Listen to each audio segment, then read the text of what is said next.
예, 안녕하세요. 1월 14일입니다. 우리들 삶에 고난이 있습니다. 고난으로 인하여서 우리들이 성장하고 또 성숙해지죠. 그런데 고난 가운데서 살아가기 때문에 그 고난이 힘들고 어렵고 또 불편하기 때문에 사람들은 고난을 피하고자 합니다. 그래서 크리스찬 가운데서도 교회를 다니는 이유가 무엇이냐면, 교회를 나가는 이유가 고난을 면해보고자, 고난에서 벗어나고자, 고난을 피하고자 교회 다니는 경우가 많습니다. 어려움들을 피하려고, 고난을 피하려고 한다는 것이죠. 그런데 성경에서 보면, 성경에 있었던 모든 사람들, 사도 바울, 또 베드로, 성경에 나와 있는 모든 사람들, 특별히 예수님 같은 경우 고난을 통하여서 그 고난 가운데서 오히려 그 고난에 감사하면서 고난 속에서 살아가신, 극심한 고난을 통과하여서 승리를 하신 그러한 삶의 모습을 우리는 볼 수가 있습니다. 바울도 그렇고요, 베드로도 그렇고요. 그래서 크리스찬이라면 당연히 고난이 있는 삶, 그렇습니다. 고난은 이 삶에서 피할 수 없습니다. 삶에 고난이 있는 것은 당연하죠. 왜? 죄가 있기 때문입니다.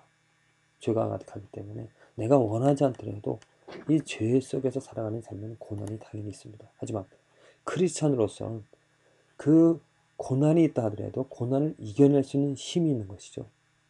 고난을 피하려고 고난이 없어지기를 바라는 게 아니라 고난에 오기를, 또 고난 속에서도 감사하고 즐거워 할 수 있으며 힘을 얻어 살아갈 수가 있습니다. 그게 바로 크리스찬의 축복이죠.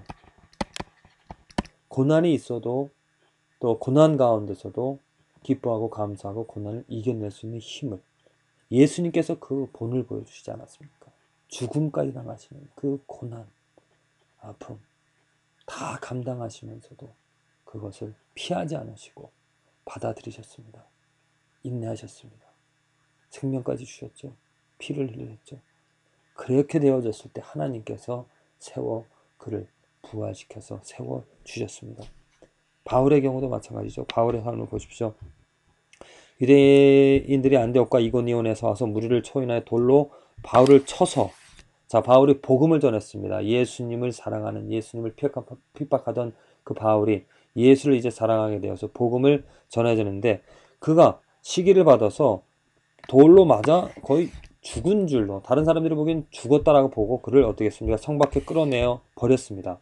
제자리 둘러섰을 때 바울이 일어나 성에 들어갔다가 이튿날 바울이 일어났죠. 죽은 것이 아닙니다. 정말 막 돌을 맞아서 피 흘리고 죽을 지경까지 고통을 당했던 그런 바울이 다시 일어나서 그가 행한 것을 보면, 이튿날 바나바와 함께 더베로 가서 복음을 그 성에 전하여 많은 사람을 제자로 삼고 루스드로와 이고니온과 안디옥으로 들어가서 제자들의 마음을 굳게 하여 이 믿음에 거하라 권하고, 또 우리가 하나님 나라에 들어가려면 많은 환난을 겪어야 할 것이라.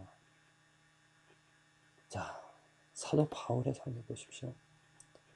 지금 바울이 말하는 것을 보십시오. 하나님 나라에 들어가려면, 부활해서 그 영생을 얻으려면 많은 환난을 겪어야 한다라고 말하고 있습니다. 고난을 겪어야 된다는 것이죠. 어려움을 겪어야 된다는 것입니다. 근데 이 말씀과 얼마나 현대 크리스찬의 삶과 다릅니까? 사람들이 예수님께서 고난을 받으시니 우리는 이제 고난을 면하여서 큰 배로 넓게 펼쳐진 편한 삶을 살아가고자 한다는 것입니다. 잘못된 것입니다. 잘못된 복음이고요. 잘못된 말씀이고요.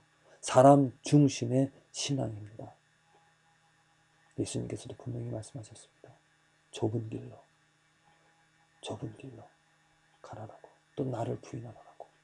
나를 부인하고 좁은 길로 들어간다는 얘기는 환난을 감당하라고, 환난이 있으나 담대하라, 내가 너희와 함께 한다라고 하신 그 예수님의 말씀. 분명히 우리들은 이 삶에서 크리스찬이라면, 또 하나님 나라에 들어가려면 이 환난을 통과해야 된다는 것입니다.